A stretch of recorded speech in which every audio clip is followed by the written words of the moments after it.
special. Najiuliza vinani kaiona kesho. Chapa mwendo na ukilala hauna chako. Hivi uhuru wa kuongea kwenye nchi bado upo? Sije kuongea vitu kesho nkajikuta sesho. Kuna viongozi wavuta bange wapo, maana wana maamuzi ya kise wapo. Waliomisi Jakaya wapo, na waliochoka kusoma namba wapo. Kuna wasanii mateja wapo, na waliopoteza marinda wapo. Kuna radio na TV, naona vimeshapoteza CV. Hakuna uhuru habari wala taarifa ya habari, wanapindisha kuiogopa serikali. Samini nchi naendeshwa kwa kiki, siasa inafunika muziki. Viongozi wanashindana kukiki, wanagombea front page wauze kwenye gazeti. Nasikia kuna viongozi wamefoji vyeti wapo. Kuna mademu wanasagana wapo, eti kuna vidume vinalelewa wapo. Sijasikia mnasema wapo. Kuna mastaa wanajiuza wapo, wapenda habari za udaku kuliko kazi wapo. Eti kuna wasanii wanarogana wapo.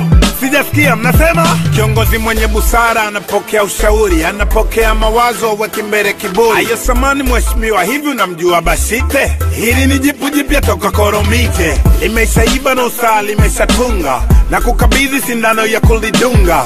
Daktari hogopi kubwa kidonda, wesi dokta wa majipu, tumbu hakuna kufunga. Kuvamia ofisi za watu hekume nayo ni kazi. Hakuna noma wanangu, tupige kazi. Boda boda kazi, bajaji kazi, eti vipi kukaba nayo ni kazi. Nasikia kuna viongozi wamefoji vyeti wapo. Kuna mademu wanasagana wapo, eti kuna vidume vinalelewa wapo. Sijasikia mnasema wapo. Efani wao piga manati yopo, vita ya Masai na Mangati, biashara ngono na super shaft. Pumzi mekata na shika shati. Samini nchi naendeshwa kwa kiki, siasa inafunika muziki. Viongozi wanashindana kukiki, wanagombea front page wauze kwenye gazeti. Kuna viongozi wavuta bange wapo, maana wana maamuzi ya kise wapo.